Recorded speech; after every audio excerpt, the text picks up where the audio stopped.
Hey boys, it's me again. Glad that you're able to watch the first video, and I hope that you liked it.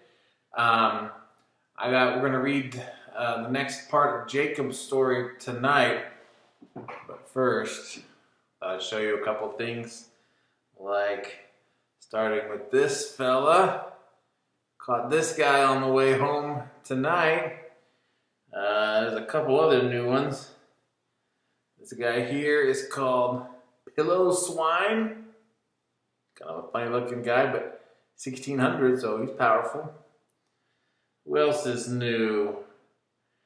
They had, for the Pokemon Day celebration, they had Pikachus and party hats, so not a big deal, but we got one of those just to make sure we catch them all. I hatched another Chansey in an egg. So that gave us 25 candies. So we're halfway to another Blissey. Should be cool. This was a new guy, Sodo. I don't know what he's all about. But we also hatched a Togepi. So, been busy working on stuff for you guys. And one last thing. When you get home, I will save these. We got Sunstone, we got a King's Rock, and a Metal Coat, which we need to make Scissor. So we can evolve us a Scissor when you guys get back. So something to look forward to. Alright, let's get to the important stuff. So, last time we left, Jacob had finally arrived at his family's, his ancestors, or his kind of family's village. He met Rachel, and so now we're going to meet Laban again, who's now the head of the household where Rachel lives. If you remember, Laban was there when Abraham's servant got Rebekah, a wife for Isaac, but now Laban is he's in charge, and we're going to find out that he's not maybe such a nice guy. So let's read.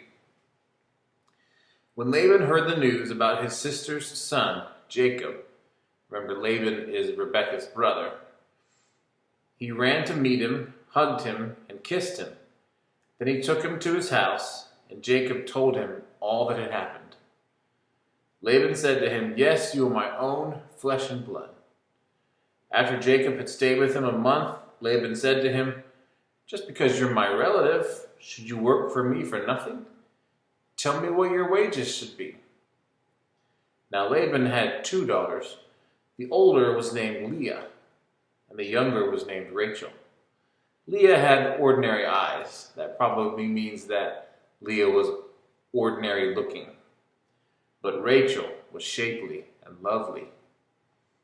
Jacob loved Rachel, so he answered Laban, "I'll work for you 7 years for your younger daughter Rachel." That's interesting because a groom always needed to pay some kind of dowry, or somehow, he would kind of give the family something in order to take a wife. But 7 years of work was really extravagant. So this was Jacob's way. Just like, remember last time he was trying to be real extravagant. He lifted up that big rock all by himself to kind of show off for Rachel. Same thing here. He's saying, "I love this woman so much, I'll work for 7 whole years." Maybe a normal person would have had to spend like 1 year's wages or even less on a wife. So Jacob is showing he's being extravagant. Laban replied, better that I give her to you than to some other man. Stay with me." So Jacob worked 7 years for Rachel, and they seemed like only a few days to him because of his love for her. Then Jacob said to Laban, "Give me my wife." So Laban invited all the men of the place to a feast. That evening Laban took his daughter Leah and gave her to Jacob as his wife. And Laban gave his slave Zilpah to Leah as her slave. When morning came, there was Leah. So he said to Laban, "What is this thing you have done to me? Wasn't it for Rachel that I worked for you? Why have you deceived me? So if you're confused there, what happened was they would have these big feasts and parties, and part of those big feasts and parties is they would drink a bunch of wine. And so apparently Jacob got pretty drunk, and he couldn't even tell which woman came to lay down in his bed with him and sleep.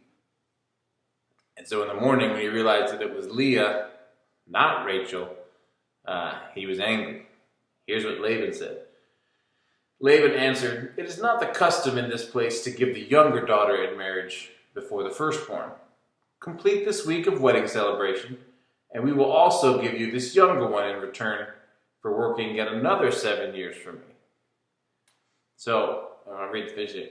Jacob did just that. He finished the week of celebration, and Laban gave him his daughter Rachel as his wife. And Laban gave his slave Bilhah to his daughter Rachel as her slave. Jacob was with Rachel also, and indeed he loved Rachel more than Leah. And he worked for Laban for another 7 years. Now, if you remember, Daniel and Jackson, what is a word that you would use to describe Jacob? Think of the things that he did to his brother Esau, and think of even the thing he did to his father. I'm guessing, what's the word? I'm guessing you guys either said deceiver or liar or trickster or something like that. So that's why this is so interesting, because Jacob, who is a deceiver and he is a liar, he's run into this guy Laban, who is even more of a trickster and even more of a liar. So this is Jacob kind of getting a taste of his own medicine, right? So Jacob tricked and deceived to get what he wanted, but ultimately it cost him. He had to leave his family. He had to leave all the inheritance and the blessing that he had tricked Isaac to get. And now he's in the house of this guy Laban, who's basically tricked him into working an extra 7 years as part of his farm and as part of his business. So Jacob, the trickster, has been tricked. So we'll finish that chapter next time, tomorrow. Really hope you boys are feeling better. Really hope that you're being helpful to mommy. Miss you guys. I look forward to seeing you, but I'm praying every day, and I'm really hoping that you guys are having fun and are going to even have more fun once you get settled in. So I love you, Daniel. I love you, Jackson, very, very much. And I will talk to you again soon.